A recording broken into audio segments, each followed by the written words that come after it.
The ship came out of faster-than-light travel with a soft hum. Wu stood at the observation window and looked at the home station for the first time. It was beautiful.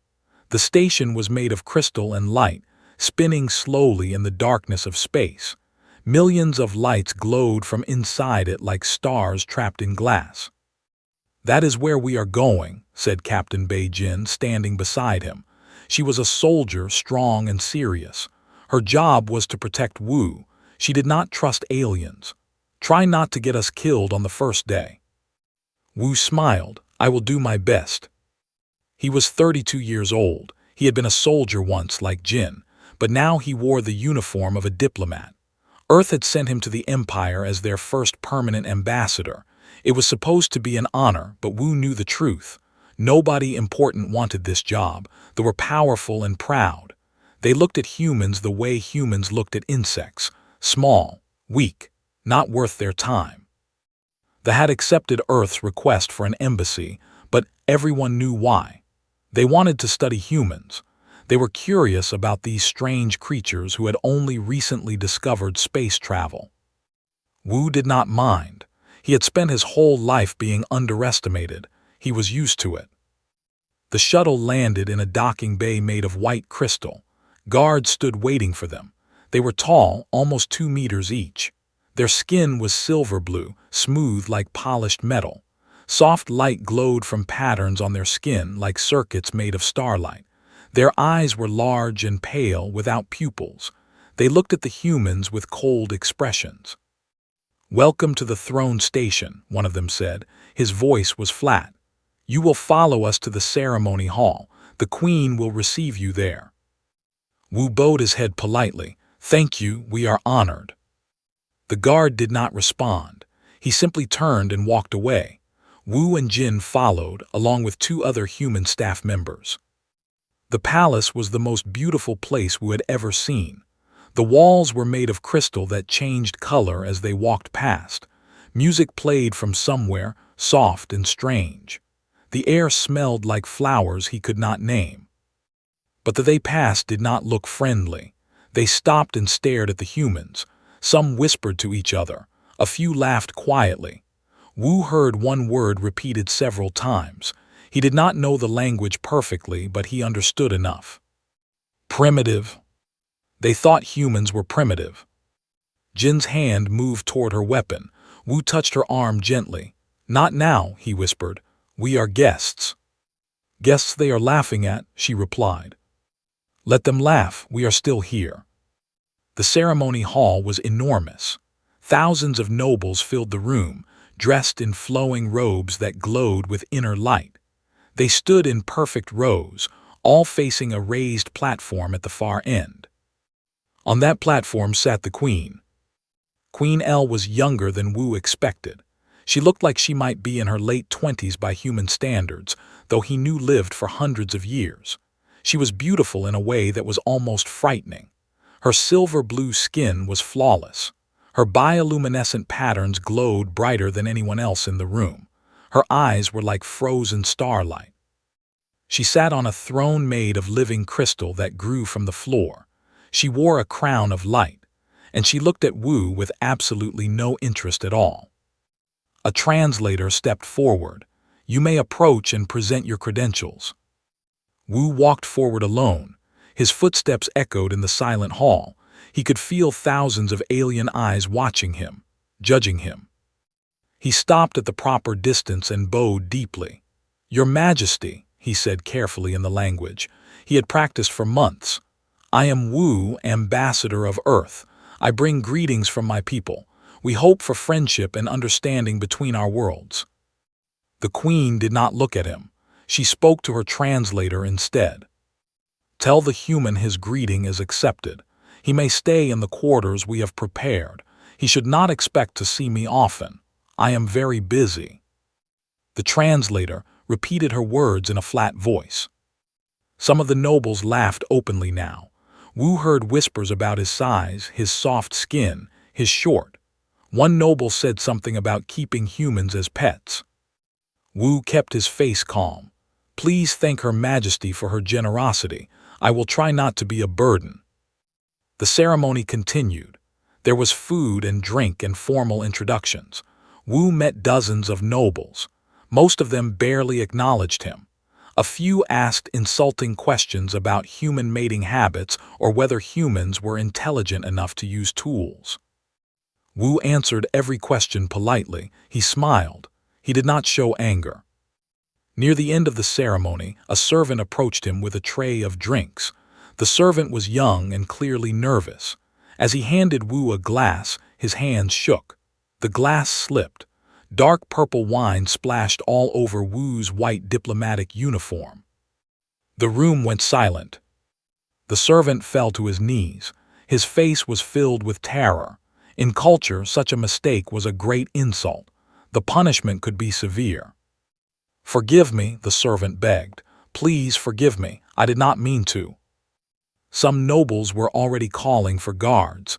"The creature should be punished," one of them said. "He has shamed us before the primitive." Wu did something that confused everyone. He laughed. It was a warm, genuine laugh. He knelt down next to the servant and helped him pick up the fallen glass.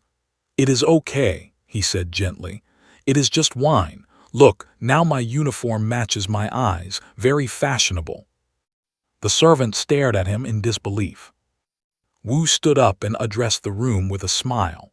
"On Earth, we have a saying, a man who has never spilled wine has never lived. Please do not punish this young man. He has given me a story to tell my family." The nobles did not know how to react. Some looked offended, others looked confused. But up on her throne, Queen El was watching now, really watching. For the first time that night, her pale eyes were focused entirely on the human ambassador. He was not angry. He was not afraid. He had been humiliated in front of thousands, and he responded with kindness and humor. She did not understand. The ceremony ended soon after. Wu and his team were escorted to their quarters. Jin was angry. "They will never respect us," she said. "We are a joke to them." Wu looked out the window at the glowing crystal city. "Maybe, but we are still here, Jin. That is a start." That night in her private chambers, Queen El sat alone. She thought about the human ambassador. She had seen thousands of diplomats from dozens of species. They all behaved the same way. They lied. They flattered. They schemed. But this human was different. She did not understand him, and for the first time in many years she was curious. 3 weeks passed. Wu learned quickly that surviving in the court was like walking through a field of hidden knives. Everyone smiled, but everyone had secrets. Everyone had enemies. The nobles tested him constantly. They invited him to dinners where they served food that humans could not eat. They asked him to attend meetings at impossible times. They spoke about him as if he was not in the room. Wu handled it all with patience. When they served him poisoned fruit, he politely said he was not hungry. When they made him wait for hours, he used the time to read about history. When they insulted him, he pretended not to understand. Slowly, something strange began to happen. The servants started to like him. He learned their names. He thanked them for their work. He asked about their families. In society, nobles never spoke to servants as equals, but Wu did. The minor officials began to respect him. He remembered every meeting, every promise, every detail. He never lied. He never broke his word. In a court built on deception, his honesty was like a strange new weapon. And the queen began to notice. One morning, Wu received a message. The queen wanted to see him, alone. Jin was worried. It could be a trap. "Everything here could be a trap," Wu replied, "but I cannot refuse the queen." He followed a guard through the palace to a part he had never seen before. The halls here were quieter. The walls were made of dark crystal that absorbed light instead of reflecting it. Finally, they reached a door that opened into a private garden. The garden was beautiful. Strange flowers grew in patterns that glowed softly. A small waterfall made of liquid light flowed into a pool, and standing beside the pool was Queen El. She was alone, no guards, no translators, just her. Wu bowed. "Your Majesty, you honor me." The queen turned to face him. Her expression was unreadable. "You may rise. I did not call you here for formality." Wu stood up. He waited. "I have been watching you," the queen said. "You confuse me. The nobles insult you every day. They treat you like an animal, yet you never show anger. Why?" Wu thought carefully before answering. "Anger is easy, Your Majesty. Understanding is hard. I am a guest in your world. I cannot expect everyone to welcome me, but I can try to show them who I really am. That takes time." The queen walked closer to him. She was taller than him by almost a head. Her eyes studied his face like she was looking for something hidden. "Tell me about humans," she said. "Your people fight wars constantly. You kill each other over small pieces of land. You live such short lives, yet you waste so much of that time hatting. Why?" Wu nodded slowly. "You are right. We do terrible things to each other, but we also do beautiful things. We fall in love with strangers. We risk our lives for people we have never met. We create art that makes us cry. We are creatures of contradiction, Your Majesty. We contain both darkness and light." The queen was silent for a long moment. Then she asked something that surprised him. "What is love?" Wu blinked. "Your Majesty." "Love, humans speak of it constantly. Your literature is filled with it. Your songs are about it, but I have never understood what it truly means. Do not form bonds the way humans do. We have alliances. We have duty. But love, it seems like a weakness." Wu thought about his mother back on Earth. He thought about his sister who had died when he was young. He thought about friends he had lost in the war. "Love is not a weakness," he said softly. "Love is what gives us strength to continue when everything else is gone. It is caring about someone more than you care about yourself. It is choosing to stay when leaving would be easier." The queen looked at him for a long time. Then she turned away. "You may leave now." Wu bowed and walked away. He did not see the expression on her face. He did not see how she stood alone in that garden for hours afterward, thinking about his words. That night, Jin came to his quarters with urgent news. "I intercepted a communication," she said, her voice low. "It was encrypted, but I managed to decode part of it. Someone is planning to kill the queen."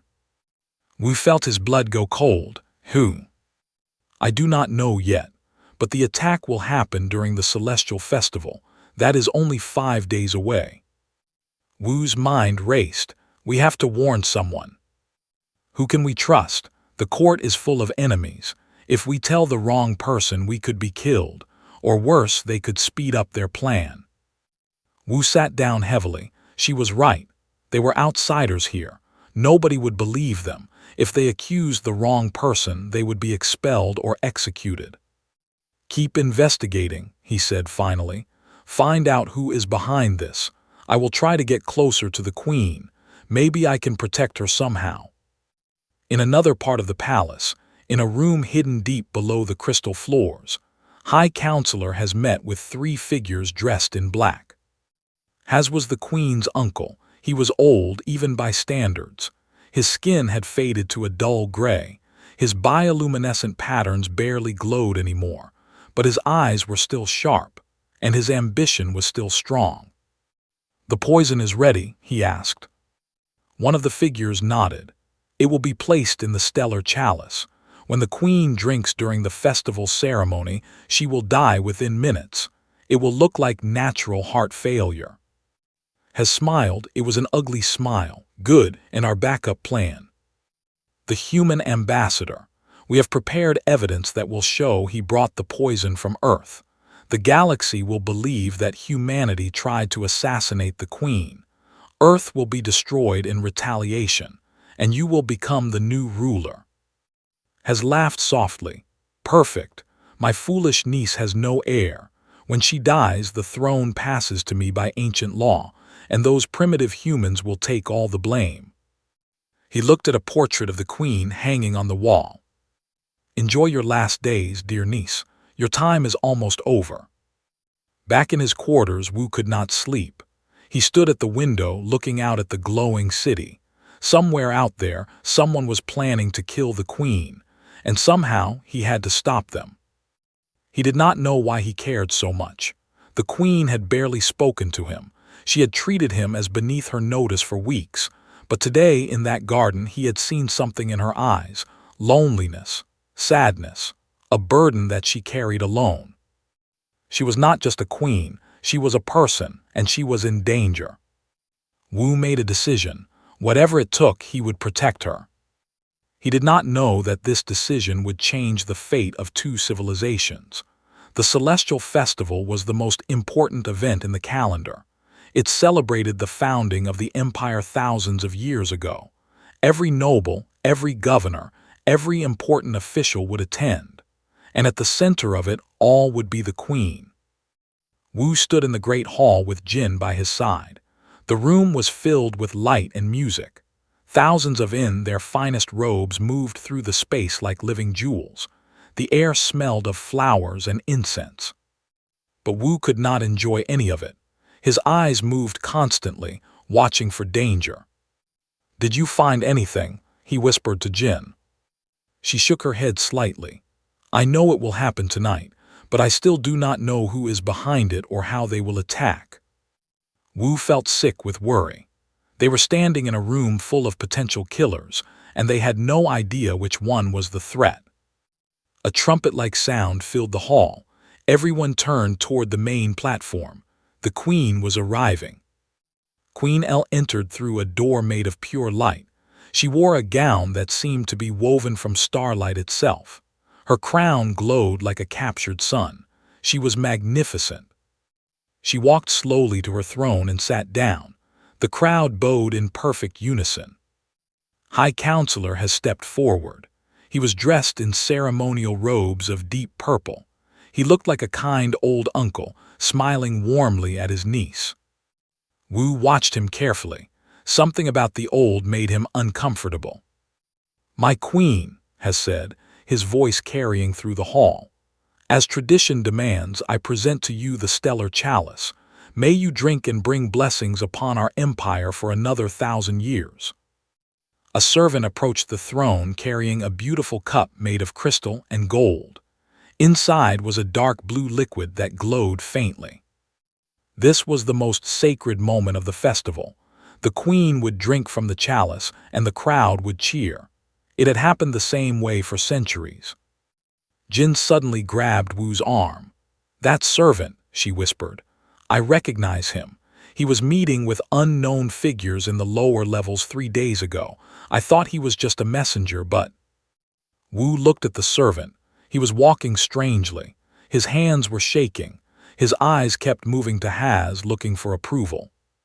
The servant presented the chalice to the queen. She took it in her hands. "The chalice," Wu breathed. "The poison is in the chalice." There was no time. No time to call for guards. No time to explain. No time to do anything proper or diplomatic. Wu ran. He pushed through the crowd like a madman. Nobles shouted in anger as he shoved them aside. Guards turned toward him, reaching for weapons. The queen raised the chalice to her lips. Wu reached the platform. He jumped. His hand shot out and knocked the chalice from the queen's hands. It flew through the air and shattered on the crystal floor.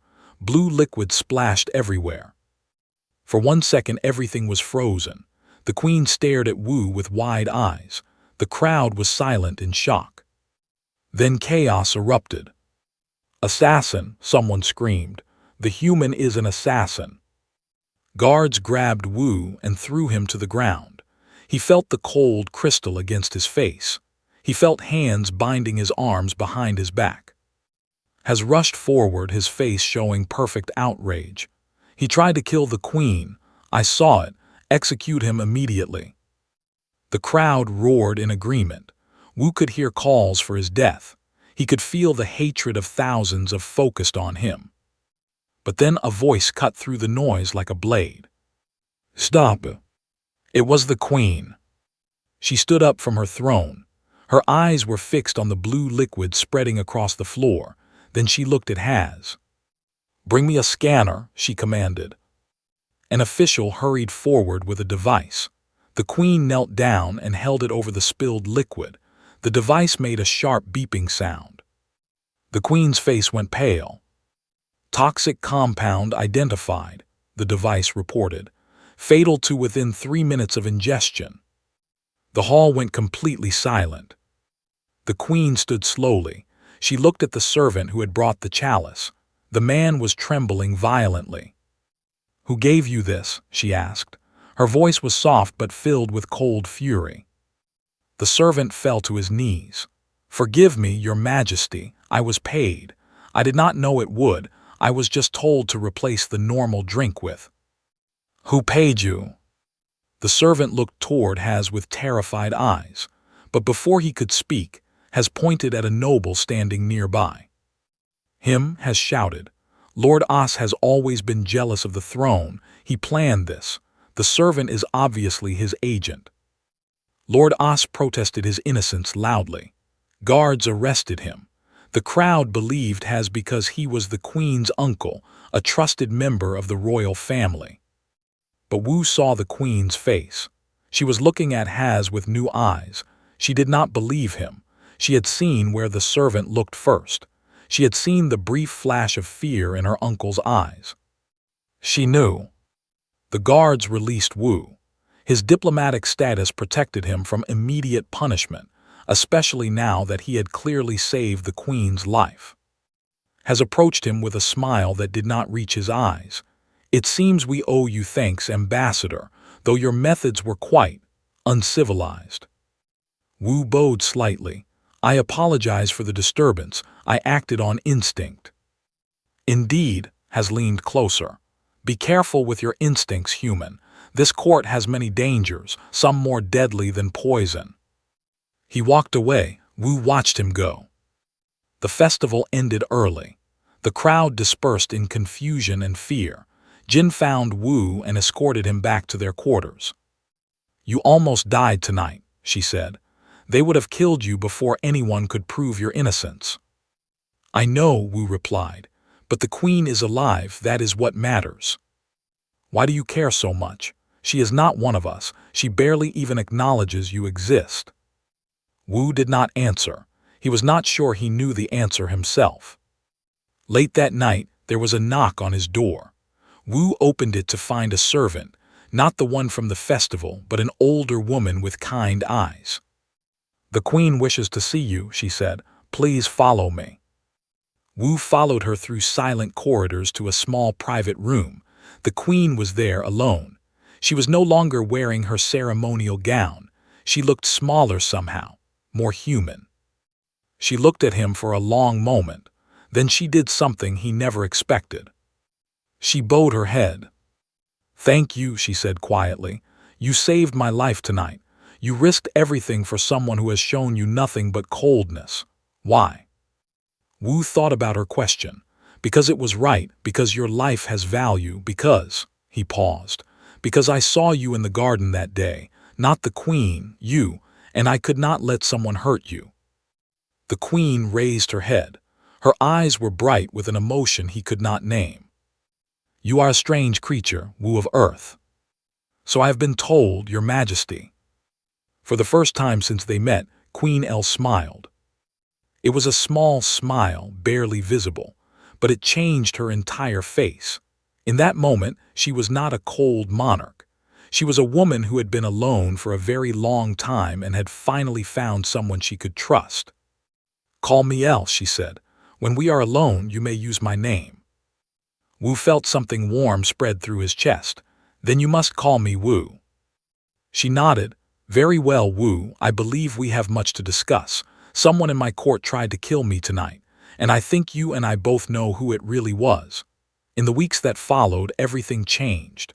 Queen El summoned Wu often.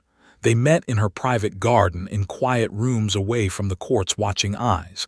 Officially, these were diplomatic meetings. Unofficially, they were something else. They talked, not about politics or trade agreements. They talked about real things: life, death, purpose, loneliness. El showed Wu the sacred places of the palace that outsiders never saw. She took him to the Hall of Ancestors, where statues of every ruler stood in endless rows. She showed him the crystal library, where the history of her people was stored in light. And she showed him the bonding pools. These were deep chambers filled with glowing water.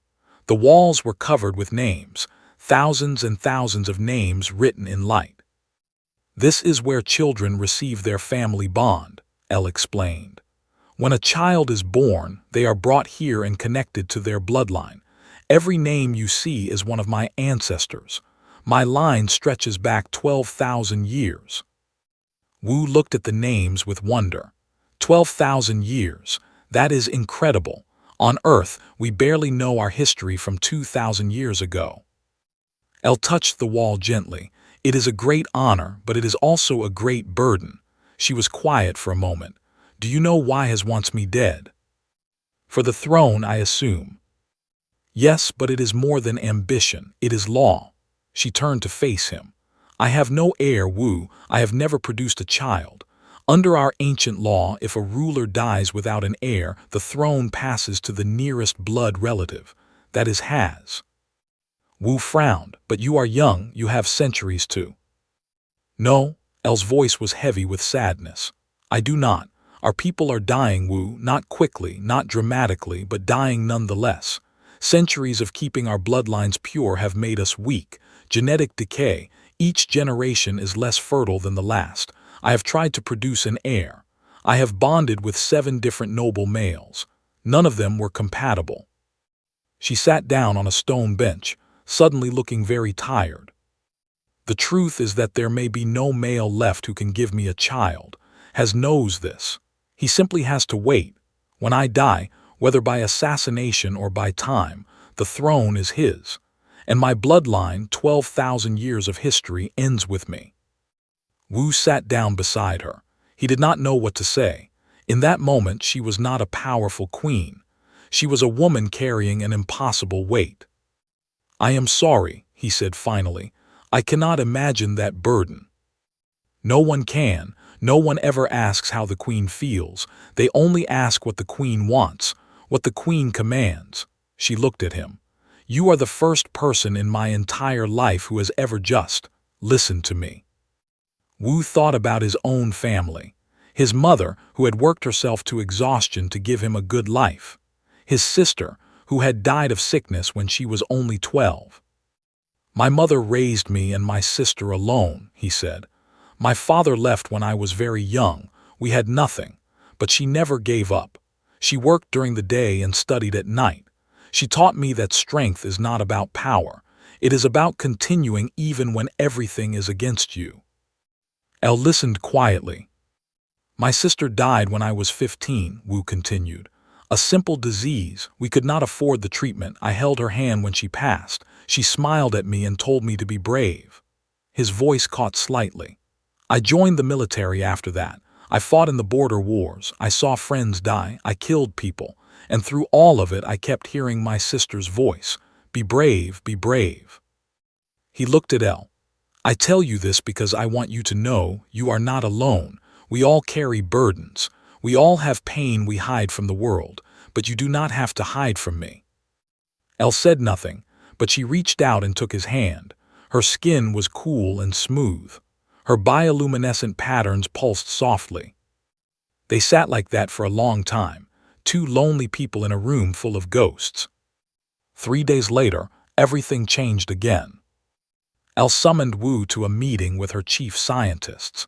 He entered a laboratory filled with strange equipment and found the queen waiting with 3 in white robes. These are my most trusted researchers, Elle said. They have been studying something in secret. I wanted you to hear what they found. The lead scientist stepped forward. She was an older woman with faded bioluminescence but sharp, intelligent eyes. Ambassador, she began, we have been researching solutions to our fertility crisis for decades. We have tested genetic compatibility with 17 different species. All failed. But then we obtained samples from humans. Wu felt confused. Samples. Hair, skin cells, blood from minor injuries. Nothing invasive, I assure you. We collected them during your first weeks here. Wu glanced at Elle. She looked apologetic but said nothing. The scientist continued. Human DNA is unlike anything we have ever seen. It is incredibly adaptive.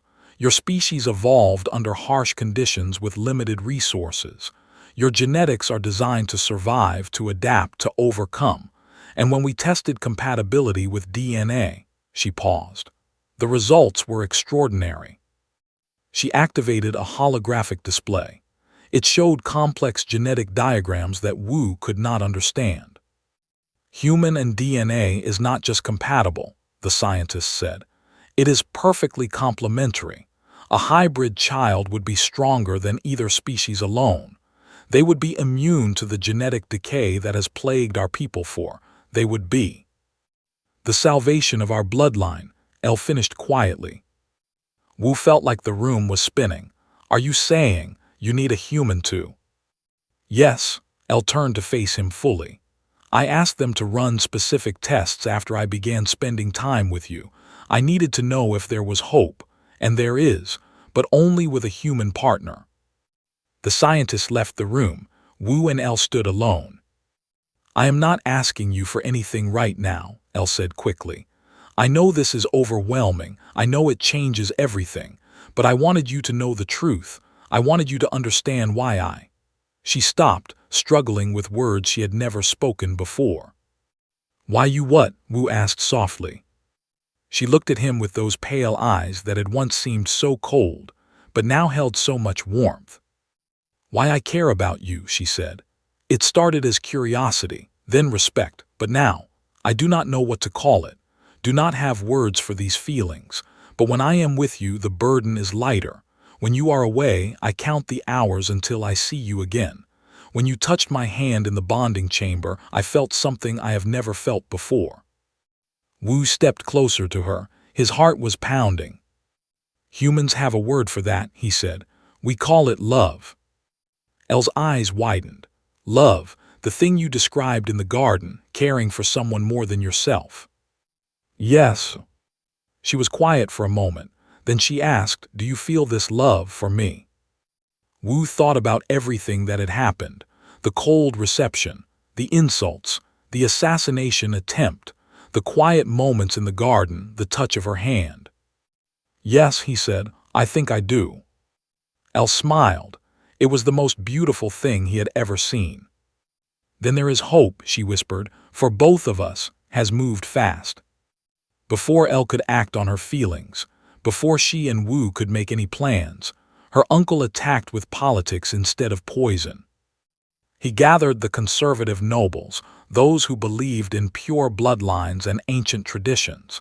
He spread rumors about the Queen's meetings with the human ambassador. He said she was weak. He said she was abandoning their ways. He said she was unfit to rule. Then he made his move in the Grand Council. My queen, he said, standing before the assembly of planetary governors, you have had many years to produce an heir. You have failed. Our law is clear. A ruler without an heir must either marry a suitable noble or abdicate within one solar cycle. The council chamber was filled with tension. Nobles whispered to each other. Governors exchanged worried glances. Elle sat on her throne, her face calm but her hands tight on the armrests. I am aware of the law, uncle. Then you know you must choose. Has gestured to a thin, sickly-looking noble standing nearby. Lord N has agreed to bond with you. His bloodline is acceptable. Any child would be recognized as legitimate. Wu watched from the visitors section with Jin. He felt sick. Lord N was clearly one of Haz's puppets. If Elle married him, Haz would control any heir through his influence over the weak lord. And if I refuse? Elle asked. Haz smiled that cold smile of his. Then you must abdicate. The throne would pass to me as your nearest blood relative. It is the law. The chamber erupted in noise. Some nobles supported Haz, others called for patience. But the law was the law. Elle was trapped. She stood up. The room went silent. I will give my answer, she said, in 3 days. I request time to consider this important decision. Has looked annoyed but could not refuse such a reasonable request. Very well, in 3 days we will have your answer. After the council, Wu went to El's private chambers. He found her standing by a window, looking out at the stars. There has to be another way, he said. There is no other way. Her voice was tired. If I marry N has wins, any child would be under his control. If I refuse, he takes the throne directly. Either way, everything I have worked for is lost. Wu walked to stand beside her. What if you named me as the father of your heir? El turned to look at him sharply. That would require a formal proclamation, in front of the entire court, in front of all the planetary governors, in front of the galaxy. I know. It would cause outrage. The conservative factions would rebel, other species would mock us, there could be civil war. I know. You would become a target. Every enemy of change would want you dead. I know. Wu took her hands in his. But it would also mean Has loses. It would mean your bloodline continues. It would mean hope for your people. He paused. And it would mean I stay by your side if you will have me. El stared at him. You would do this. You would give up your home, your people, your entire life for me. I have been thinking about what you said about love being a weakness. He smiled softly. I think you were wrong. Love is not weak. Love is the strongest force in the universe. It makes us do impossible things.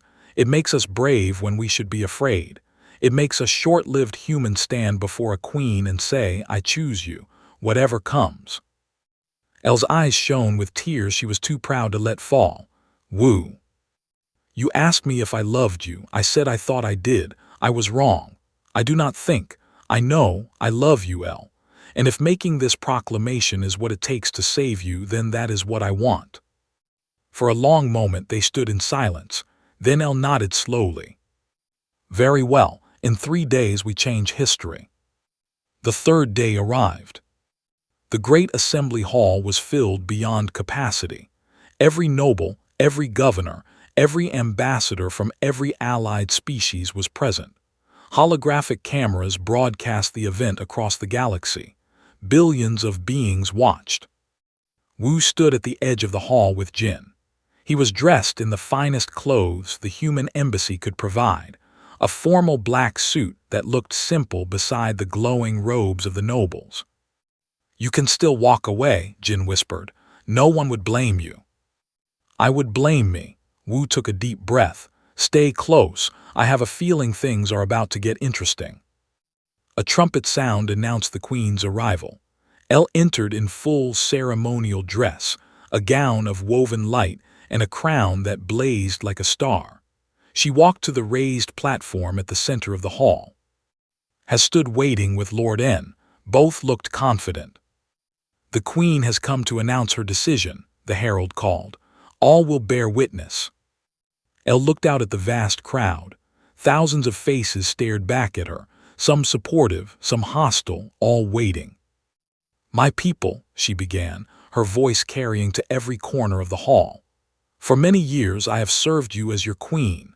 I have carried the weight of our bloodline, the burden of our future. Today, I was to announce either my marriage to Lord N or my abdication. Has smiled. But I will do neither. The smile vanished. Murmurs swept through the crowd. Our ancient laws state that I must produce an heir to maintain my throne. They do not specify that the heir must come from a father. She paused, letting her words sink in. Our scientists have discovered that there is one species in the galaxy whose DNA is perfectly compatible with ours. One species that can give us children stronger than any we could produce alone. That species is humanity. The murmurs became shouts, some of anger, some of shock, some of disbelief. El raised her hand for silence. Bring forth the human ambassador.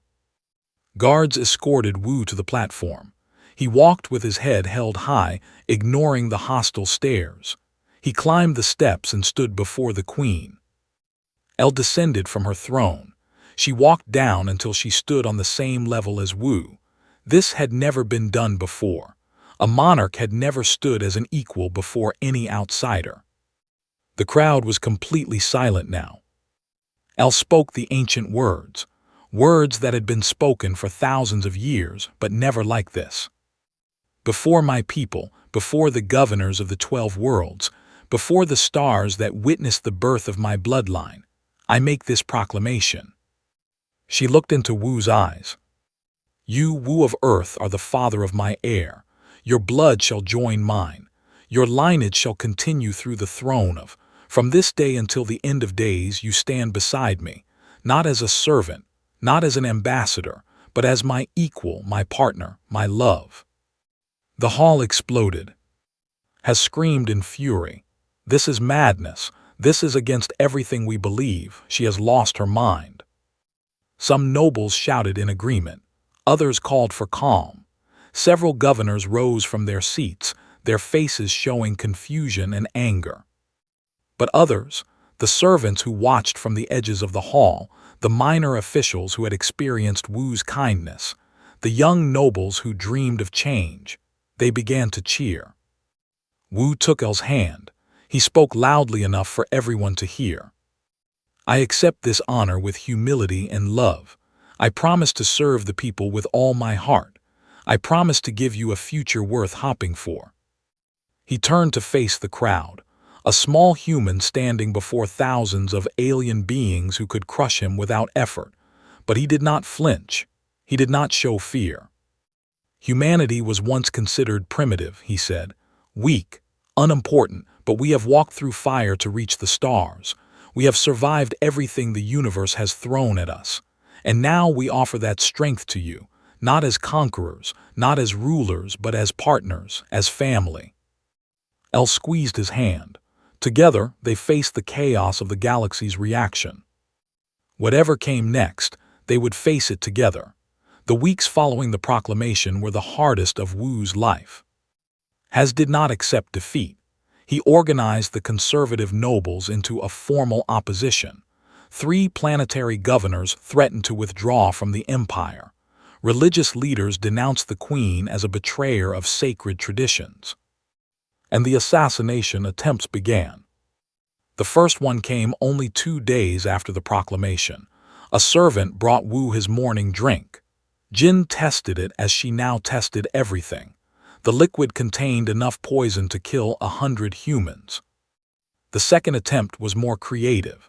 Someone programmed the cleaning robots in Wu's quarters to release toxic gas while he slept. Only Jin's paranoid security measures saved him.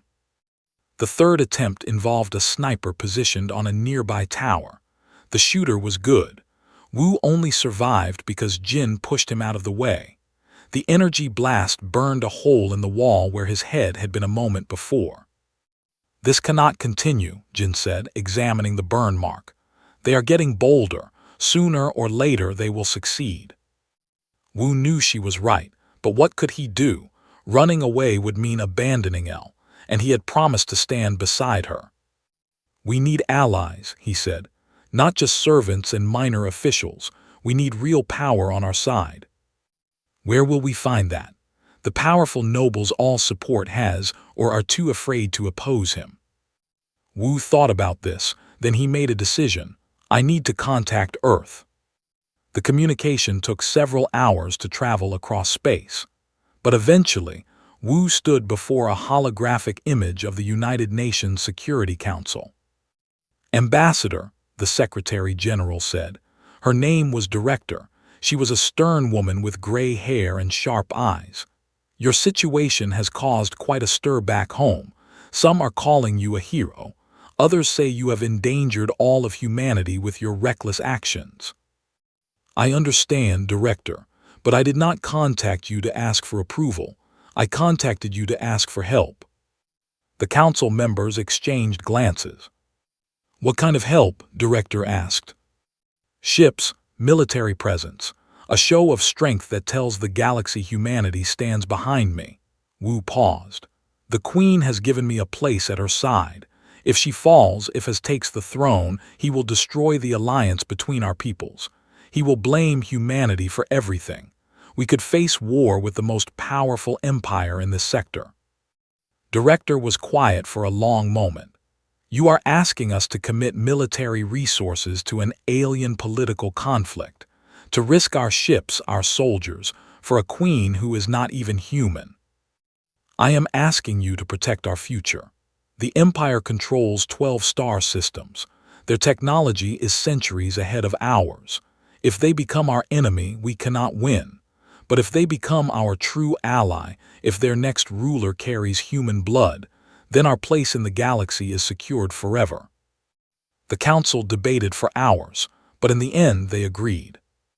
1 week later, a fleet of human warships arrived at the home station.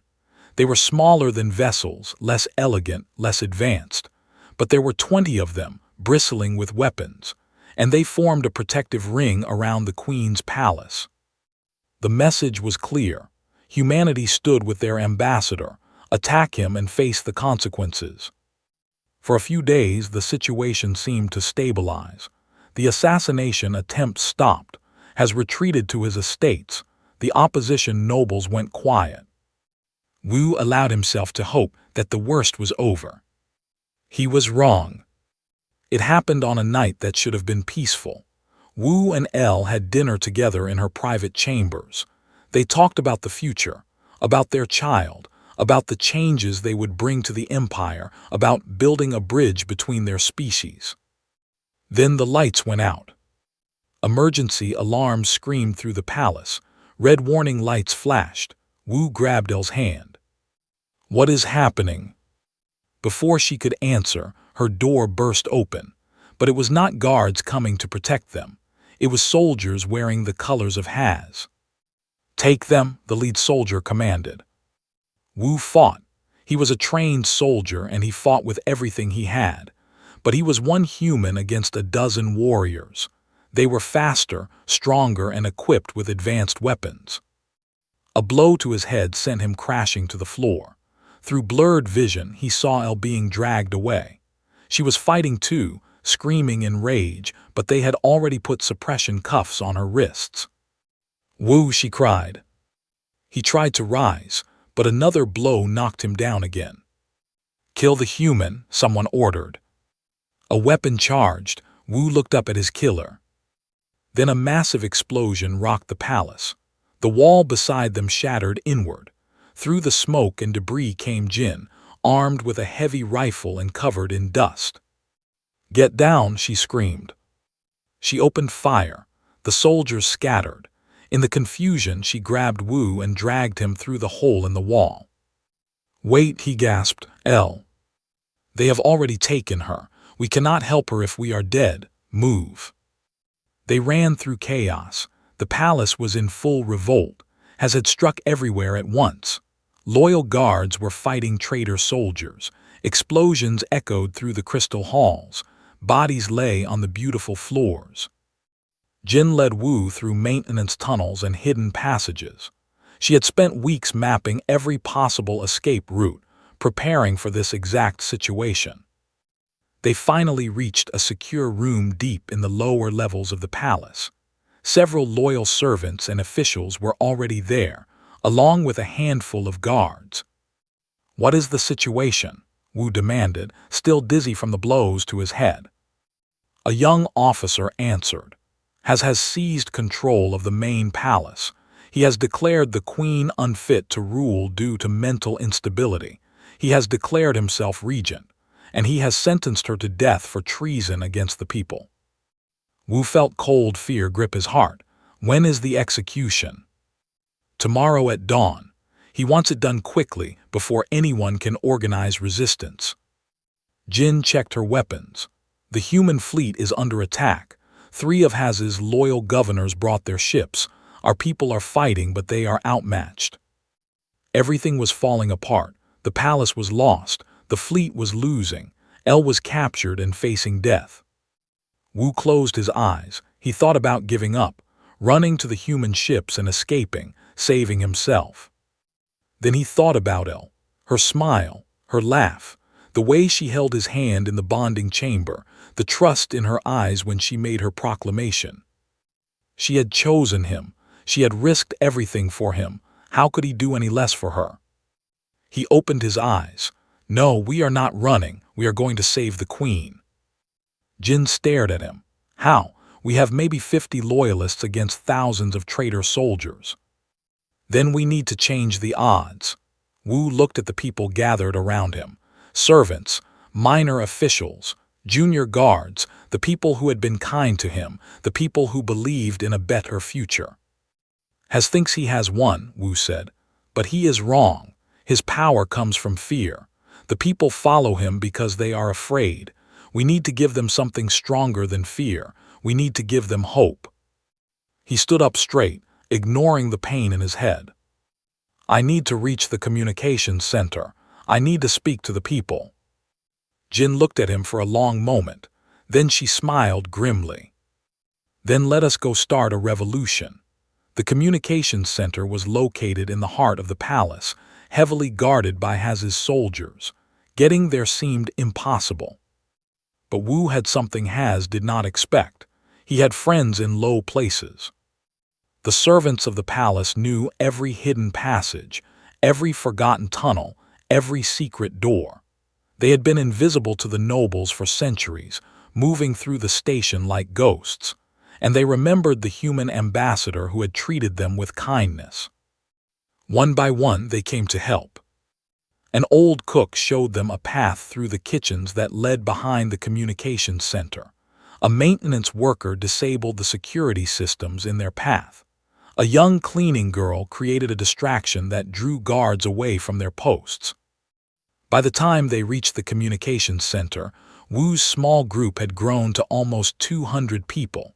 Most of them were not soldiers. They were ordinary who were tired of fear, tired of cruelty, tired of watching the powerful abuse the weak. The guards at the center were overwhelmed before they could call for help. Wu stepped up to the main console. Jin worked the controls, patching him into every broadcast channel in the system. "You are live," she said. "The whole empire is watching. Make it count." Wu took a deep breath and began to speak. "People of the empire, my name is Wu. I am the human who your queen chose to stand beside her. Many of you hate me for what I am. Many of you think I have poisoned your queen's mind. Tonight has seized power. He has imprisoned your queen and sentenced her to death, and he has told you it is for your own good." He paused, gathering his thoughts. "I cannot tell you what to think. I cannot force you to accept me, but I can tell you the truth. Your queen did not choose me because she was weak or foolish. She chose me because she loves her people more than she loves tradition. She chose me because your bloodlines are dying and she found a way to save them. She chose hope over fear." His voice grew stronger. "Has tells you that human blood is contamination. But what is blood? It is only the substance that keeps us alive. What matters is not what blood we carry, but what we do with the life it gives us. Your queen has spent her entire reign trying to give you a future, has offers you only the past." Somewhere across the empire, people were listening. Governors were pausing in their commands. Soldiers were lowering their weapons. Families were gathering around their screens, watching this strange human speak words that somehow made sense. "I do not ask you to fight for me," Wu concluded. "I ask you to fight for yourselves, for your children, for the future your queen is trying to give you. She believed in that future enough to risk everything. Now I ask you, do you believe in it too?" He stepped back from the console. For a moment there was only silence. Then the reports started coming in. On the planet, loyal forces rose against the governor who supported Haz. On the station, palace guards who had been following orders out of fear suddenly remembered their oaths to the queen. Throughout the empire, people who had been too afraid to act found their courage. Haz felt his support crumbling. He moved up the execution. "Kill the queen now," he commanded, "before these fools ruin everything." Wu and his group raced toward the throne room where El was being held. They fought through corridors filled with chaos. Loyal soldiers and traitors battled everywhere. The beautiful crystal walls were scorched and shattered. Jin led the assault, her rifle never stopping. She was a force of nature, clearing paths through enemies that should have been impossible to defeat. They reached the throne room doors, just as Haz's executioner raised his weapon. "Stop!" Wu shouted. He burst through the doors with his people behind him. Haz stood on the royal platform, El kneeling before him in chains. The old's face was twisted with rage. "You," Haz snarled, "you should be dead. You are nothing but a primitive animal." "Maybe," Wu said, walking forward, "but this primitive animal is not going to let you hurt her." Haz laughed. It was an ugly sound. "You think you can stop me? I have trained in combat for 200 years. You are a human who will die of old age before my morning stretches are complete." He drew an energy blade. It hummed with deadly power. "I will kill you myself. Then I will kill her, and then I will burn your pathetic planet to ashes." He attacked. Haz was fast, faster than any human could match. His blade cut through the air in patterns that Wu could barely see. The first strike slashed across Wu's arm. The second caught his leg. The third would have taken his head if he had not thrown himself backward. Blood soaked Wu's clothes. Pain screamed through his body, but he did not fall. He could not fall. Not while El was watching. Not while the future they had dreamed of was still possible. Haz attacked again, and again. Each blow should have been fatal, but Wu kept moving, kept dodging, kept surviving. He was not trying to win. He was trying to buy time. "Why will you not die?" Haz screamed in frustration. "Because humans are stubborn," Wu gasped. "We are weak. We are fragile. We live short lives, but we never give up. We keep fighting until our hearts stop. And sometimes," he saw Jin moving into position behind Haz, "sometimes that is enough." Jin fired. The blast hit Haz in the back. He staggered forward. His blade fell from his hands. He turned to see who had shot him. In that moment the doors burst open again.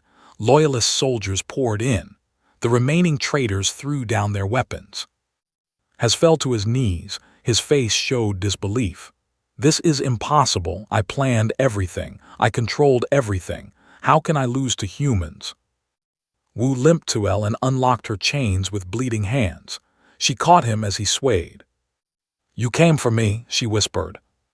"I promised," he said, "whatever comes." Haz was dragged away by guards. He would face justice for his crimes. Not death. El was not cruel like him, but imprisonment for the rest of his very long life. In the days that followed, order was restored. The rebellious governors surrendered. The empire stabilized, and the galaxy watched in amazement as a new era began.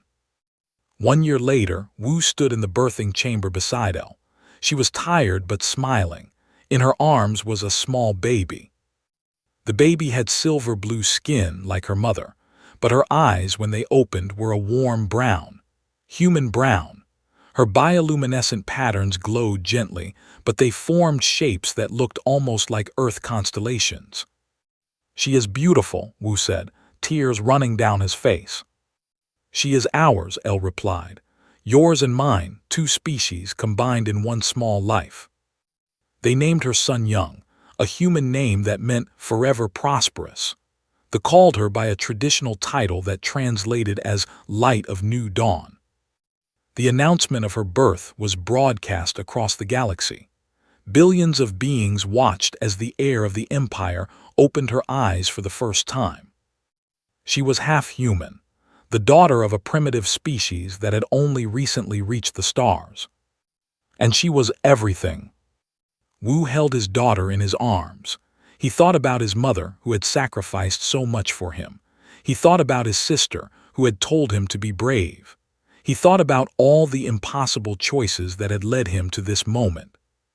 He looked at El, his queen, his partner, his love. "What happens now?" he asked. She smiled and leaned against him. "Now we build a future together." Outside the palace windows, the stars shone bright and endless. Somewhere among them was Earth, the small blue planet where Wu had been born. And somewhere out there was a future that no one could have imagined. A future where humans walked together, where love conquered fear, where a single act of kindness had changed the fate of civilizations. Wu looked down at his daughter. She yawned and closed her brown eyes. "Welcome to the universe, little one," he whispered. "It is strange and scary and beautiful, but you do not need to face it alone. You never need to face anything alone." Sun Young made a small sound that might have been agreement. And in that moment, everything was perfect.